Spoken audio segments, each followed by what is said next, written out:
स्वागत है आपका विलासा कृषि कोचिंग के इस डिजिटल प्लेटफॉर्म पे। मैं रविंद्र मानिकपुरी आज आपको परमाणु संरचना पढ़ाने वाला हूँ। तो देखिएगा परमाणु संरचना में क्या है।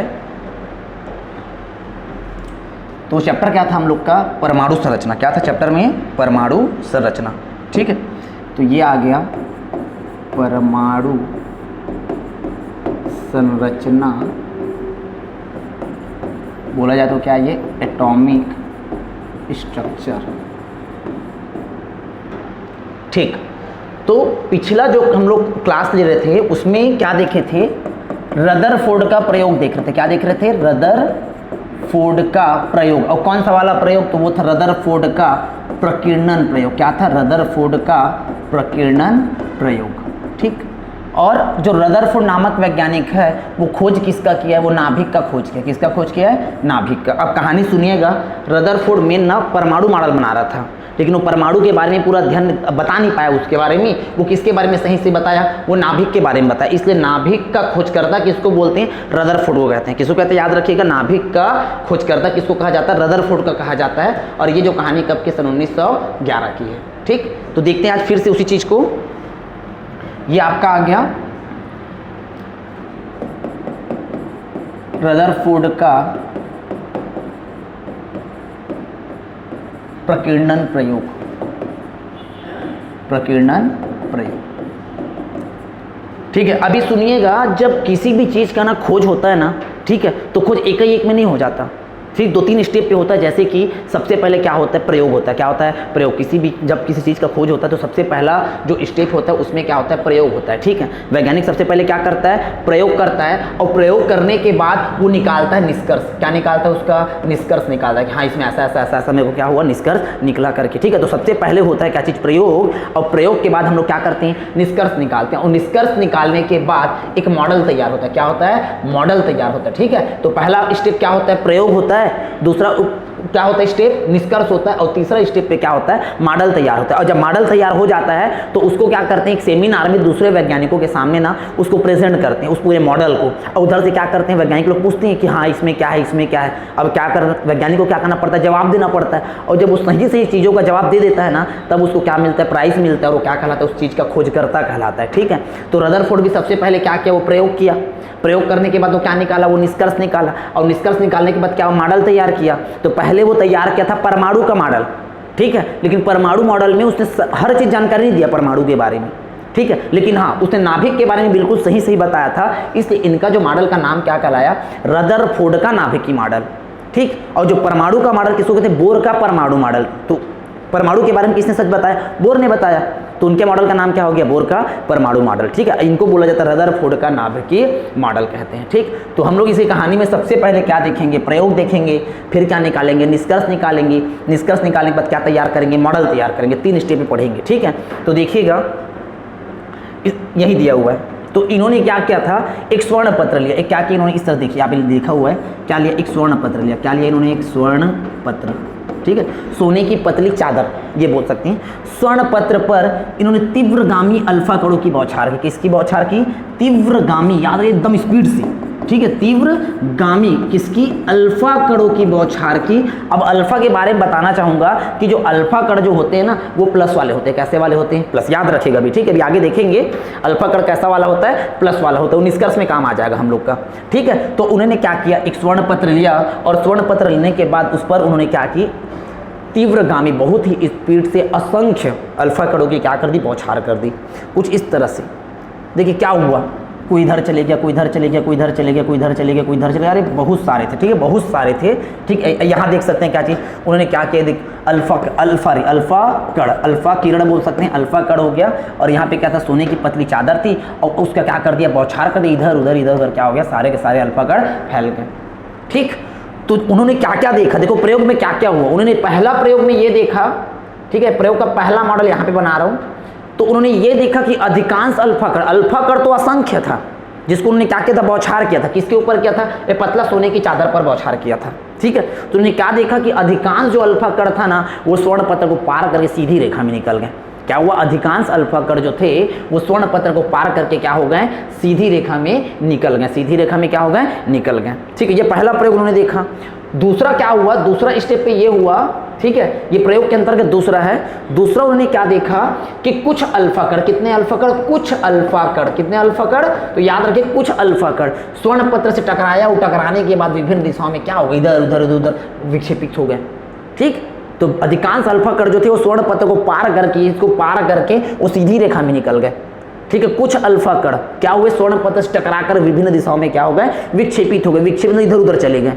ठीक है, और तीसरा उन्होंने क्या किया, जब इन्होंने अध्ययन किया पूरे कितने अल्फा कण में कितना इस टाइप का, तो बहुत कम अल्फा कण, तीसरे स्टेप पे बोलेंगे बहुत कम अल्फा कण। ठीक है, ख्याल रखिएगा क्या बोलेंगे, बहुत कम अल्फा कण, बहुत ही कम अल्फा कण स्वर्ण पत्र से टकराकर अपने ही मार्ग में वापस लौट गए। तो बहुत कम अल्फा कण स्वर्ण पत्र से टकराकर अपने ही मार्ग में क्या हो गए, वापस लौट गए। ठीक है, याद रखिएगा मैं 3 बता रहा हूँ प्रयोग पे। उन्होंने देखा प्रयोग में 3 चीज़ देखा। पहला जो मैंने बोला कि जो अधिकांश अल्फा कण थे ना, वो स्वर्ण पत्र को पार करके सीधी रेखा में निकल गए। दूसरा मैंने क्या बोला कि जो कुछ अल्फा कण थे वो स्वर्ण पत्र से टकराकर इधर उधर विभिन्न दिशाओं में क्या हो गए, विक्षेपित हो गए। और तीसरा क्या चीज़ कि बहुत ही कम अल्फा कण स्वर्ण पत्र से टकराकर अपने ही मार्ग में वापस लौट गए। तो यहाँ पे पूछ देता कितने में से कितना अल्फा कण, तो उन्होंने देखा क्या चीज़ कि 20,000 में से केवल 1 अल्फा कण, 20,000 में से कितना, 1 अल्फा कण अपने मार्ग में क्या आ रहा था, वापस। अब अपने ही मार्ग का मतलब जैसे ये गया ना, ठीक है, और अपने मार्ग में आ गया, मतलब बोल सकते हैं इस 180 डिग्री में, कितने में आ गया वापस, वो 180 डिग्री में आ गया। तो इस तरह से उन्होंने क्या किया, प्रयोग किया। इस तरह से उन्होंने क्या किया, प्रयोग किया, और इस प्रयोग के आधार पर इन्होंने कुछ निष्कर्ष निकाला। ठीक है, तो प्रयोग आपको समझ आया, पहला, दूसरा और तीसरा कि अधिकांश अल्फा कण स्वर्ण पत्र को पार करके सीधी रेखा में निकल गए। दूसरा क्या हुआ, कुछ अल्फा कण स्वर्ण पत्र से टकराकर विभिन्न दिशाओं में क्या हो गए, विक्षेपित हो गए। और तीसरा क्या प्रयोग हुआ कि बहुत ही कम अल्फा कण, तो ख्याल रखिएगा कितना, 20,000 में से 1 अल्फा कण अपने मार्ग में लौट गया। तो कितना डिग्री पर, तो 180 डिग्री पर क्या हो गया, अपने मार्ग में वापस लौट गया। ठीक, अभी देखेंगे हम लोग प्रयोग के बाद देखेंगे निष्कर्ष कि उन्होंने क्या क्या निष्कर्ष निकाला, और निष्कर्ष निकालने के बाद एक मॉडल तैयार करेंगे उनका। ठीक है, तो देखिएगा इधर निष्कर्ष। अब भाई निष्कर्ष तभी समझ आएगा जब आपको प्रयोग याद रहेगा तीनों का तीनों। जैसे देखो पहला निष्कर्ष उन्होंने किस आधार पर निकाला, इन्होंने पहला निष्कर्ष ये बोला कि परमाणु का ना, ये जैसे आपका अब वहाँ पे ऐसा कुछ बना हुआ था ना, एक स्लाइड बना हुआ था ऐसे, यहाँ पे स्वर्ण पत्र था, ये जो है ना इसी पर चित्र बना, परमाणु का चित्र बन गया, ऐसा कुछ चित्र बन गया परमाणु का चित्र। ऐसा कुछ क्या हुआ, ये है फोटोग्राफिक प्लेट, क्या ये फोटोग्राफिक प्लेट, यहाँ पे इसका प्रतिबिंब बना, जब ये छेद छात के निकला इधर, तो जो चित्र बना वो कैसा बना, ऐसा कुछ बना यहाँ पे। ठीक, तब इन्होंने ऐसा ही निष्कर्ष निकाला, क्या चीज़, ये पूरा आपका क्या है, स्वर्ण पत्र है, ये क्या है आपका स्वर्ण पत्र है। ठीक है, इधर का क्या है आपका स्वर्ण पत्र, इधर स्वर्ण पत्र, इधर स्वर्ण पत्र है। ठीक है, और ये अपना बीच का क्या हो गया, ये आपका ये वाला भाग भरा हुआ है, और बीच वाला भाग इधर क्या खाली है, इधर बीच वाला भाग क्या खाली, ऐसा कुछ ना, ये जो फोटोग्राफिक प्लेट था इस पर चित्र बना। तो देखिएगा पहला निष्कर्ष क्या है, तो प्रयोग क्या हुआ था पहला वाला कि अधिकांश अल्फा कण स्वर्ण पत्र को पार करके सीधी रेखा में निकल गए। तो ये पूरा, ये क्या, ये पूरा खाली हो गया ना, ये वाला भाग, समझ गया, ऐसा जो चित्र बना ये इस तरह से, और ऐसा, तो ये वाला जितना भी भाग था वो सारा का सारा भाग क्या हो गया, खाली हो गया। तो क्या बोल सकते हैं कि परमाणु का ना जो अधिकांश भाग, ठीक है, देखना इधर ऐसे जुड़ा हुआ है। निष्कर्ष पहला क्या निकला कि परमाणु का ना अधिकांश भाग खोखला होता है, परमाणु का अधिकांश भाग क्या होता है, खोखला होता है, इसीलिए अधिकांश अल्फा कण स्वर्ण पत्र को पार करके क्या हुआ, सीधी रेखा में निकल गए। ठीक है, याद रखिएगा कि परमाणु का अधिकांश भाग, कौन सा भाग, अधिकांश भाग कैसा होता है, खोखला होता है, कैसा होता है, खोखला होता है। ठीक, दूसरा देखिएगा, दूसरा में क्या हुआ था, कुछ अल्फा कण स्वर्ण पत्र से टकराकर विभिन्न दिशाओं में विक्षेपित हो गए थे। क्या हुआ था दूसरा कि कुछ अल्फा कण स्वर्ण पत्र से टकराकर विभिन्न दिशाओं में क्या हो गए थे, विक्षेपित हो गए थे। इसका मतलब बता रहा ऐसा था, ये बीच वाला भाग, बस ये पूरा भाग इधर का जो भाग था कैसा था, खाली खोखला हो गया था। ठीक है, तो यहाँ पे देखना, ठीक है, तो दूसरा क्या हुआ कि कुछ अल्फा कण स्वर्ण पत्र से टकराकर विभिन्न दिशाओं में क्या हो गए, विक्षेपित हो गए। तो हम ये बोल सकते हैं भैया कि जो बीच का जो केंद्र है ना, यहाँ पे प्लस वाला भाग था, ये जो बीच का केंद्र है, परमाणु के केंद्र पर क्या होता है, प्लस वाला भाग होता है। और जो आया था असंख्य अल्फा कण जो आया था, तो जो अल्फा कण जो होते हैं ना वो भी कैसे वाले होते हैं, प्लस वाले होते हैं। अल्फा कण भी होते हैं कैसे वाले होते हैं, प्लस वाले होते हैं। ठीक है, देखिए जो बीच वाला परमाणु के बीच पर कोई धन वाला भाग रहा होगा, और जो हम लोग भेजे थे, ठीक है, बीच में जितने भी कण आए थे अल्फा कण, वो कैसे वाले थे, धन वाले होते हैं। अब धन वाला इधर पहुंचेगा तो क्या होगा, प्रतिकर्षित। धन धन को क्या करता है, प्रतिकर्षित करता है। ऋण ऋण को क्या करता है, प्रतिकर्षित करता है। अब प्रतिकर्षित करके भागना चालू कर दिया, इधर उधर इधर उधर, क्या हुआ, निकल लिए। तो दूसरा निष्कर्ष क्या निकल रहा है कि परमाणु के केंद्र पर पक्का कोई ना कोई क्या है, धन आवेशित भाग है। परमाणु के केंद्र पर कोई ना कोई क्या है, धन आवेशित भाग है। इसीलिए धनात्मक अल्फा कण वहां पहुंचकर तुरंत वहां से क्या हो रही है, विक्षेपित हो रही है, प्रतिकर्षित हो रही है वहां पे।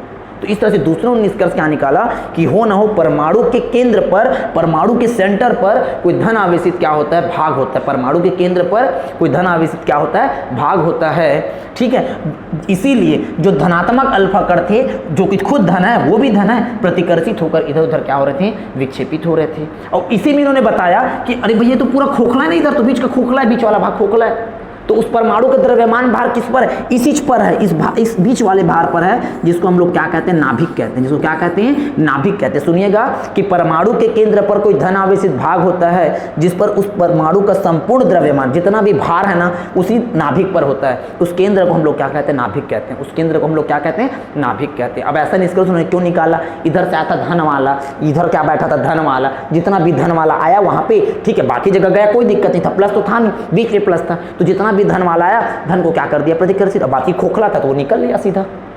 आया समझ में कि परमाणु के केंद्र पर कोई धन आवेशित भाग होता है, जिस पर उस परमाणु का द्रव्यमान निहित होता है, उसी बीच वाले केंद्र को हम लोग क्या कहते हैं, नाभिक कहते हैं। क्या कहते हैं, नाभिक कहते हैं। ये हो गया दूसरा,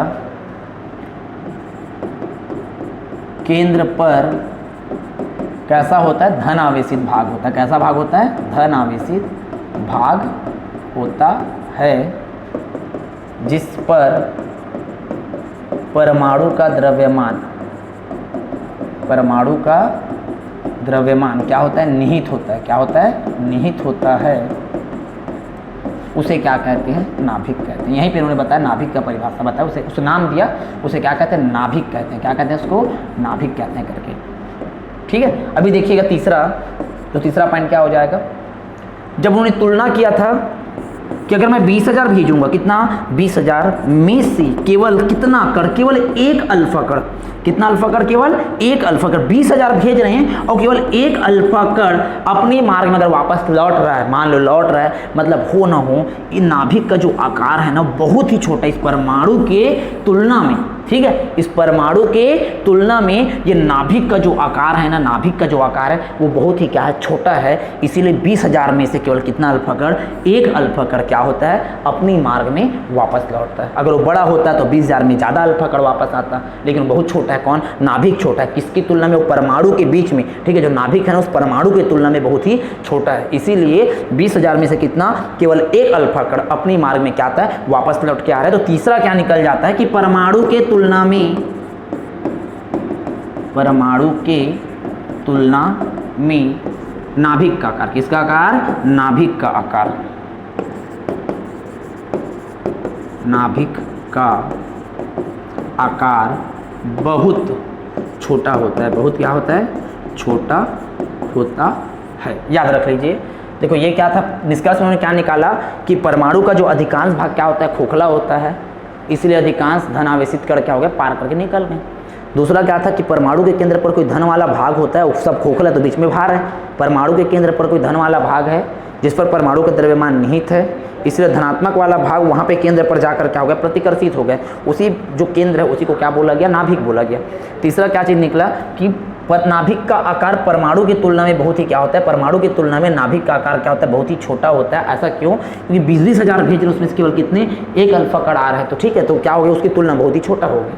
ठीक, इस तरह से हमने क्या देखा, प्रकीर्णन देखा और प्रयोग देखा। यही पे कि याद रख लिया ना कि परमाणु का त्रिज्या 10⁻⁸ सेंटीमीटर, कितना, 10⁻⁸ सेंटीमीटर, और नाभिक का त्रिज्या, नाभिक का 10⁻13 सेंटीमीटर। यहाँ पे इस चीज़ को ख्याल रख लीजिएगा। ठीक है, 10⁻8 और 10 कितना, -13 करके। ठीक, तो शायद आप तक को समझ आ गया होगा क्या चीज़ कि रदरफोर्ड का प्रकीर्णन प्रयोग कैसे हुआ और उन्होंने क्या क्या निष्कर्ष निकाला करके। ठीक है, और अगली क्लास में हम लोग क्या चीज़ को देखेंगे, अगले क्लास में हम लोग देखेंगे इन्होंने मॉडल क्या तैयार किया। क्योंकि देखो इन्होंने परमाणु का कंप्लीट जानकारी दिया था, लेकिन हुआ कि नाभिक तक में सिमट गए। क्यों? नाभिक के बारे में बिल्कुल इन्होंने सही सही बताया, और परमाणु के बारे में क्या बता दिया, थोड़ा उल्टा पुल्टा इधर उधर का कर दिए। तो परमाणु के बारे में नहीं हो पाया, किसके बारे में बताया, नाभिक के बारे में। तो इनको बोलते नाभिक का खोज करता। ठीक है, तो इनका जो मॉडल बचा है ना वो अगली क्लास में देखेंगे हम लोग। ठीक है जी, थैंक यू।